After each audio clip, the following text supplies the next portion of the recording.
पहला सवाल है कि ए किसी काम को 15 दिन में कर सकता है और बी इसी काम को 10 दिन में पूरा कर सकता है। यदि वे 4 दिन तक एक साथ काम करते हैं तो काम का कितना भाग बचेगा। ठीक है, रेस्ट वर्क पूछा है इनने। चलिए स्टार्ट करते हैं बिना किसी देरी के। सबसे पहले आप ये निकालिए कि ये दोनों मिलाकर कितने दिन में काम टोटल कंप्लीट कर देंगे। इसका सबसे शॉर्ट ट्रिक जो मैं बताने जा रहा हूँ, इससे ज़्यादा शॉर्ट ट्रिक नहीं है। 15 × 10, यहाँ से 10 और एक ये 15, इन दोनों की गुणा और नीचे इन दोनों का सम यानी कि 25। जब आप इसे सॉल्व करेंगे तो क्या आएगा, 5 दूनी 10, 5 पंजे 25 और 5 तिया 15। तो यहाँ से आपको पता लग गया काम 6 दिन में कंप्लीट हो जाता है। ठीक है, अगर काम 6 दिन में कंप्लीट हो जाएगा और 4 दिन इन्होंने एक साथ काम कर लिया तो 6 में से 4 जाएंगे तो साफ सीधी बात आपको बचेगा 2 दिन काम शेष रहेगा। टोटल कितना, 6 में से 2 एकम 2, 2 तिया 6, यानी कि 1/, आपका जो आंसर आएगा वो आएगा 1/3। 1/3 जैसा कि आपको ऑप्शन नंबर 4 में दिया गया है यहाँ पे। ठीक है, अब देखते हैं अगला सवाल। अगला सवाल आपका बोर्ड मास पे आधारित है। Bracket of divide multiply add और सब्सट्रैक्ट। ठीक है, आप एक बार से खुद ट्राई करिएगा और ये इतने ज़्यादा मुश्किल सवाल नहीं है, इसलिए मैं आपके ऊपर ये छोड़ रहा हूँ। इसका आंसर आपको बता देता हूँ। इसका आंसर जो आएगा, इसका आंसर आएगा 0। ठीक है, देखते हैं अगला सवाल। इसके बाद अगला सवाल है, यदि 8 अंकीय संख्या जो कि आपको यहाँ ये दे रखी है, ठीक है, 9 और 5 से विभाजित है तो ए और बी का योग बताना है आपको। साफ सीधी बात, अगर ये संख्या 5 से विभाजित होगा तो बी की वैल्यू क्या हो सकती है। बी की वैल्यू या तो 0 होगी या फिर होगी 5। ठीक है, या तो 0 होगी या होगी 5 और कोई ऑप्शन हो ही नहीं सकता। और 9 से डिविजिबल का रूल है कि इसका सम 9 के मल्टीपल में आएगा। तो इसका सम देखते हैं, सम क्या क्या है इसका।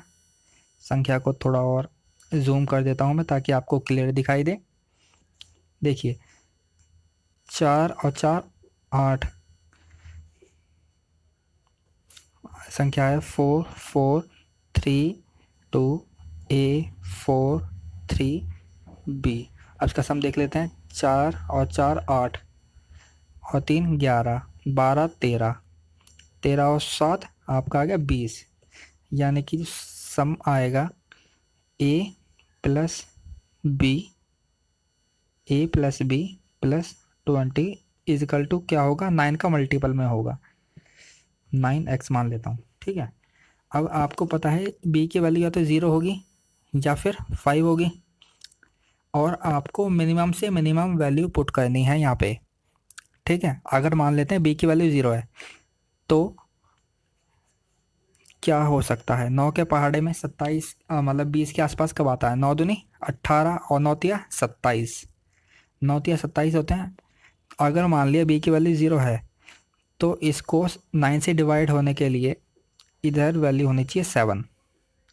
ठीक है, और जैसा कि आपको बोला है ए और बी का योग पूछा है तो 7 + 0 = 7। ये आपका आंसर आ चुका है। अगर आप 5 से सॉल्व करते हैं तो 5 रखिए, यहाँ कोई दिक्कत नहीं। तो उस कंडीशन में क्या होगा, 20 के मल्टीपल के लिए 9 एकम 9, 9 दूनी 18, 9 तिया 27, फिर भी आपको 7 की रिक्वायरमेंट है, 5 यहाँ मिल गया और ए की वैल्यू 2। और अगर आप इसका सम करेंगे 2 और 5 का तो वो भी 7 आएगा।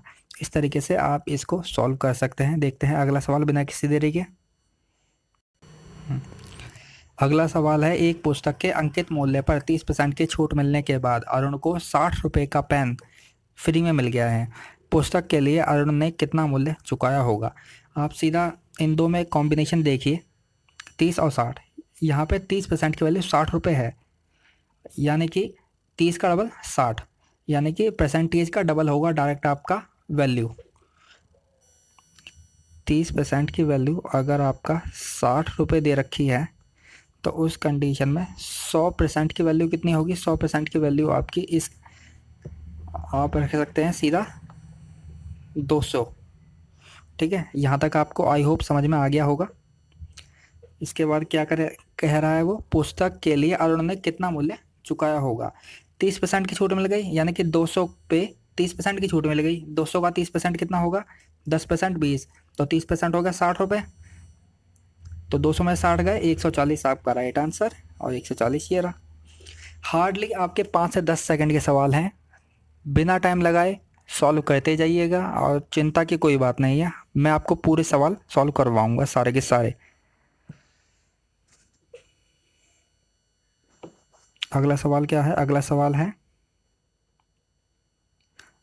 ए और बी की वर्तमान आयु में 1:3 है, 10 साल बाद क्या होगा? 2:5 हो जाएगी। बी की वर्तमान आयु बताइए।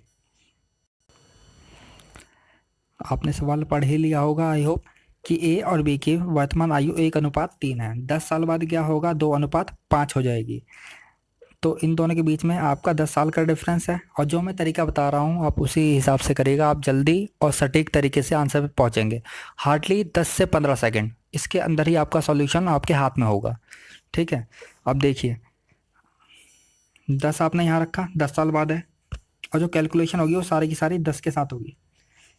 1 और 3 इन दोनों की आप क्रॉस मल्टीप्लाई करें डायरेक्ट, क्या आएगा? 3 और 2 की जब मल्टीप्लाई करेंगे तो आपका आंसर आएगा 6, और 5 की अगर 1 में करेंगे तो यहाँ आएगा 5। इन दोनों का अंतर देखिए, 5 और 6 का। कलर चेंज कर लेता हूँ ताकि आपको आसानी रहे। 5 और 6 का अंतर कितना आएगा? 1। यहाँ पे क्रॉसिंग दिख रही है ना? अगर क्रॉसिंग यानी कि ये आपको गुणा का साइन लग रहा होगा, लेकिन इसमें भाग करना है। इन दोनों के डिफरेंस जो कि 1 है उससे आपने भाग करा। उसके बाद आपको क्या करना है? अगला चेंज कर लेता हूँ। 5 और 2 इन दोनों के बीच का डिफरेंस कितना है? 3। जो 3 इनके बीच का डिफरेंस है आप उससे गुणा कर दीजिए, 10×3 = 30। बस इतनी ही मेहनत है, इसके अलावा और कोई मेहनत है ही नहीं इसके अंदर। अब देखते हैं, अब 30 की आप क्या करेंगे? इसने पूछा क्या है? बी की वर्तमान आयु। ए और बी में अनुपात कितना था? 1 और 3 का। अब सीधा आप इसे 30 से मल्टीप्लाई कर दीजिए, और इधर भी आप सीधा 30 से मल्टीप्लाई कर दीजिए।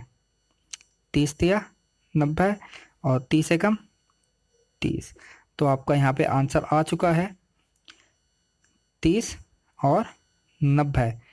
इसने बी की पूछी थी, बी की वैल्यू 90, और अगर ये ए की पूछता तो ए की वैल्यू होती 30। तो आपको यहाँ पे इसका राइट आंसर मिल गया है, वो है 90 साल। अगला सवाल देखते हैं बिना किसी देरी के, और यहाँ पे आप कमेंट ज़रूर करिए आपको कितना टाइम लग रहा है। ठीक है, इसके बाद एक सवाल है कि एक ट्रेन 12 मिनट में 12 किलोमीटर तय करती, यानी कि 60 मिनट में 60 किलोमीटर, और 60 मिनट को हम क्या कह सकते हैं? कि 60 किलोमीटर प्रति घंटा की रफ्तार है इसकी। इसके बाद यदि इसकी गति 5 किलोमीटर कम हो जाए तो किलोमीटर 60 में 5 गए, 55 किलोमीटर प्रति घंटा होगा, यानी कि उसकी रफ्तार। इसके बाद 22 किलोमीटर की दूरी तय करने में कितना समय लगेगा? आपको एक चीज़ का फॉर्मूला पहले से ही पता होगा, चाल बराबर दूरी बटा समय होता है, S = D/T। यहाँ पे S मतलब स्पीड, D मतलब डिस्टेंस, और T मतलब टाइम। और आपको क्या पूछा है? टाइम।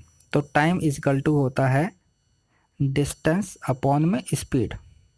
बस इससे ज़्यादा आपको कुछ करने की रिक्वायरमेंट है ही नहीं। डिस्टेंस कितना है? 22 किलोमीटर, यहाँ आपको दे रखा है ये। और इसके बाद आपको स्पीड कितनी दे रखी है? 55, 22/55, और ये किलोमीटर में चल रहा है, और इंटू आर। अगर आप इसे काटेंगे 11×22 और 11×5 = 55, यानी कि 2/5 घंटे। या तो आपको ऑप्शन में यहाँ पे देखिए, यहाँ पे हर जगह आपको मिनट दिखाई देगा। अगर आपको ऑप्शन में मिनट दिखाई दे तो 2/5 को आप घंटे में कन्वर्ट कर सकते हैं। यहाँ पे 60 से मल्टीप्लाई करेंगे, 12×5 = 60, 12×2 = 24। तो आपका जो राइट आंसर आएगा, राइट आंसर आपका आ गया है 24 मिनट, ऑप्शन नंबर 2। हार्डली आपको कैलकुलेशन में 20 से 25 सेकंड, इससे ज़्यादा नहीं लगेंगे, क्योंकि मैंने आपको फॉर्मूला भी बताया है और बाकी चीज़ों से कन्वर्ज़न भी बताया है। जैसे 1 मिनट में 60 किलोमीटर, या 12 मिनट में 12 किलोमीटर, इस तरीके से। ठीक है, आपको इसके करने की रिक्वायरमेंट नहीं है, आपका बहुत ही जल्दी है और फास्ट तरीके से आंसर आने वाला है, आप निश्चिंत होकर चलिए।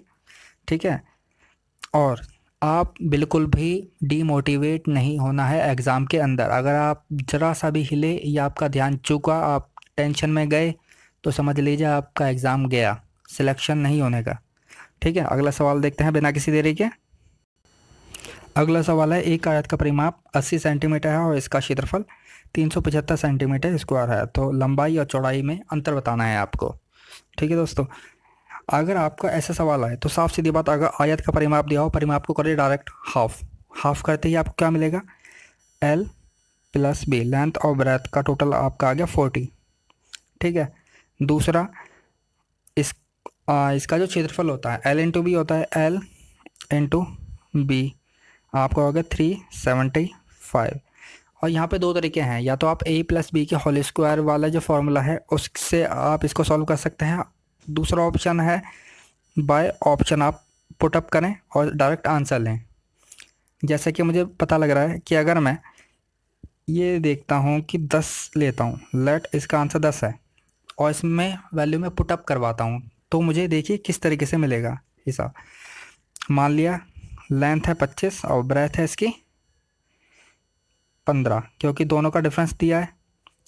अगर ये इन दोनों का टोटल कितना आ रहा है 40, ठीक है। अगर मैं 15 और 25 की दोनों की आपस में मल्टीप्लाई करवाता हूँ, कलर चेंज कर लेता हूँ ताकि आपको क्लियर दिखे। अगर मैं 15 और 25 की मल्टीप्लाई करवाता हूँ तो क्या 375 मिलेगा? हाँ, 375 मिलेगा। बस इसी से है आपको आइडिया हो जाएगा कि इसके बीच में जो डिफरेंस है कितना है, 10। तो आपका जो राइट आंसर है ऑप्शन नंबर सेकंड, ये रहा, आपको मिल चुका है। इसमें ज़्यादा समय नहीं लगाइएगा, या तो आप a प्लस बी का जो फॉर्मूला है, a प्लस बी का होल स्क्वायर का जो फॉर्मूला है आप उससे भी सॉल्व कर सकते हैं, वो लेकिन लेंथ ही जाएगा। मैंने पहले वाली वीडियो में करवाया हुआ है, आप वहाँ से उसे देख सकते हैं। अगला सवाल देखते हैं बिना किसी देरी के। अगला सवाल है, a square plus 1/a² equal to 98।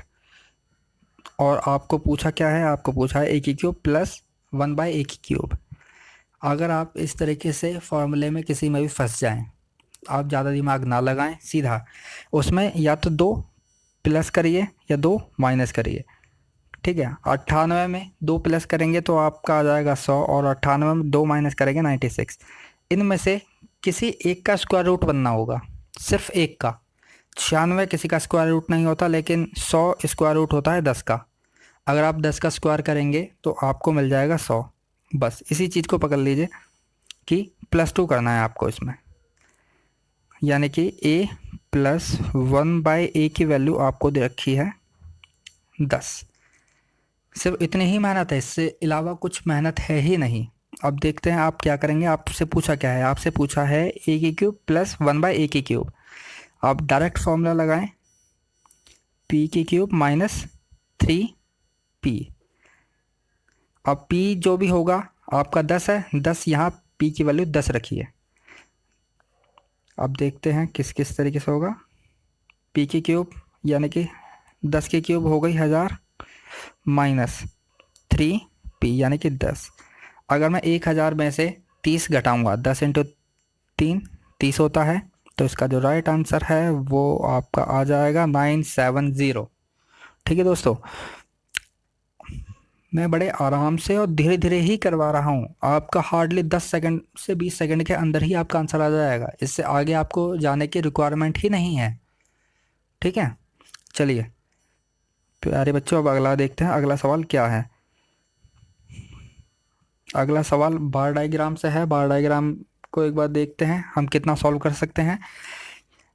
देश ई में जन्म दर और देश ए की जन्म दर का कितना प्रतिशत है। सबसे पहले ई की जन्म दर बोली, ई में कितनी है जन्म दर? 36। 36 है, ई की जन्म दर है 36। और ए की जन्म दर का नीचे आ जाएगा, ए की जन्म दर कितनी है 20। बस ऊपर ई है और नीचे ए है। ठीक है, इसके अलावा और कुछ नहीं है। अब बस आपको यहाँ पे 100 से मल्टीप्लाई करवा दीजिए, आपका डायरेक्ट परसेंटेज में आंसर आ जाएगा। 20 एकम 20, 20 पंजे 100 और 36 पंजे 180। बस हार्डली आपको इस कैलकुलेशन में कितना टाइम लग जाएगा आप खुद ही अपने मन से बता दीजिए, और कमेंट ज़रूर करिएगा। इसका आंसर आपके पास आ चुका है, ऑप्शन नंबर 3, 180%। ठीक है, अगर आप उसको 100 से मल्टीप्लाई नहीं करेंगे तो आपका डायरेक्ट 180 आएगा, लेकिन हमें परसेंटेज चाहिए था इसलिए हमने 100 से मल्टीप्लाई भी करा है। अगला सवाल देखते हैं बिना किसी देरी के। साधारण ब्याज पर ब्याज की समान दर पर धनराशि 5 वर्षों में 7,500 हो जाती है और 7 वर्षों में 8,500, तो ब्याज की दर बताएं। साफ सीधी बात, इसमें नॉर्मल फॉर्मूला लगाएं, ज़्यादा कुछ भी इसके साथ ना करें। 5 साल में 7,500 और 7 सालों में 8,500, दोनों का डिफरेंस कितना है? 7,500 और 8,500 का 1,000,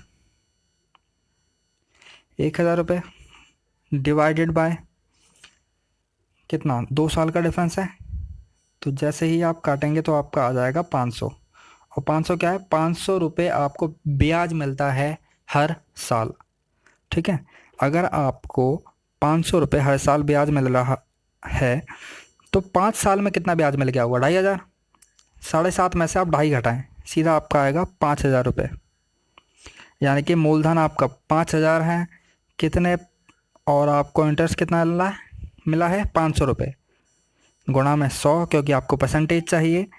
2 और 1 यहाँ 3, तो 3 जीरो से 3 जीरो, 5 से 5, तो यानी बचा 10। आपका राइट आंसर है 10%।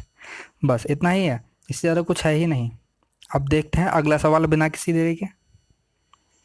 ये भी बार डायग्राम है। ठीक है, देखते हैं क्या हम इसे कितने जल्दी और किस तरीके से सॉल्व कर सकते हैं। देश की जन्म दर, किस देश की जन्म दर देश डी की तुलना में ठीक 50% अधिक है? इस पे ध्यान दीजिएगा, इनने बोला है 50% अधिक है।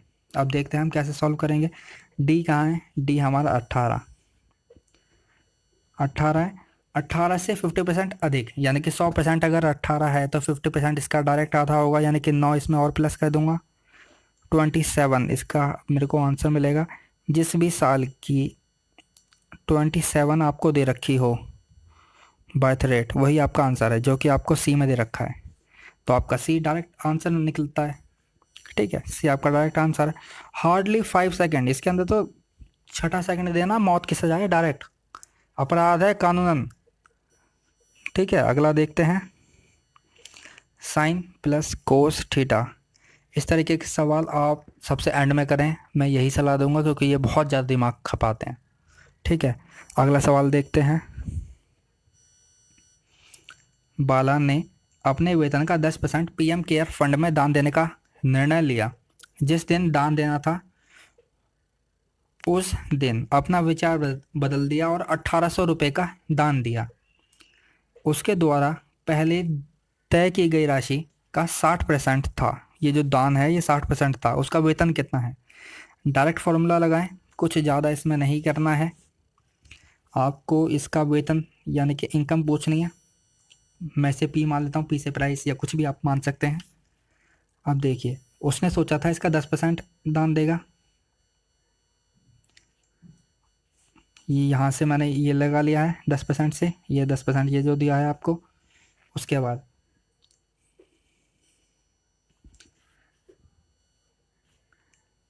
इसने दान की गई राशि का जो ने सोचा था उसका 60% है। 60% क्या है? 1,800। बस इतनी ही है, इससे ज़्यादा कुछ है नहीं। पेज छोटा पड़ रहा है इसलिए मैं इसे दोबारा लिख देता हूँ। ये रहा P इंटू 10%, यानी कि 10/100 इंटू 60/100 इजकल टू 1,800 रुपये। ठीक है, अब आप देखिए यहाँ पे जितना ज़्यादा सिंप्लीफाई कर सकें उतना अच्छा। 2 ज़ीरो से ये 2 ज़ीरो गई। ठीक है, 6 कम 6, 6 3 18, तो ये बचा 300, और 100 यहाँ पे, 100 यहाँ पे भाग में यहाँ ऊपर जाए गुणा में हो जाएगा, तो पी की वैल्यू आपकी आ जाएगी 300 गुणा 100, यानी कि 30,000। ठीक है, जो कि आपका ऑप्शन नंबर 4 में दिया गया है। बस आपको इतना ही कैलकुलेशन है, और इसमें अगर आप पूरा दिन लगा देंगे तो कैसे मिलेगी गवर्नमेंट जॉब, बताइए। चलिए देखते हैं अगला सवाल बिना किसी देरी के। इसमें पूछा गया है अंग्रेजी, गणित और भौतिक पढ़ाने वाले शिक्षकों की कुल संख्या। आप यहाँ से फाइंड आउट करें। इंग्लिश में कितने हैं 26, मैथ में कितने हैं आपके 14, और फिजिक्स यानी कि भौतिकी में आपके हैं 18। आप इनका टोटल ले लीजिए सीधा। 26 और 14 कितने हो गए 40, और 18 यानी कि 58। 58% टोटल कितने का होता है ये 100%, और 100% की वैल्यू 1650। 1650। बस आपको यहाँ इसके बाद सारी कैलकुलेशन करनी पड़ेगी, इसमें कोई भी दो राय नहीं है और ना ही कोई शॉर्ट तरीका है। आई होप आप इतना कर लेंगे। आप जैसे ही काटेंगे 0 से 0 गई 10, यहाँ पे आ गया 2, फिर यहाँ पे 5 से काटा, 5 दिया 15, 5 से का और 5 दिया 15, 33। 2 से यहाँ पे आप काट देंगे तो ये आ गया 29। 29 की अगर आप 33 में गुणा करेंगे 29 इंटू 33, तो आपका डायरेक्ट आंसर आएगा जो कि है 957। आई होप आपको ये समझ में आया होगा, और इससे ज़्यादा शॉर्ट ट्रिक आपको कहीं नहीं मिलेगी।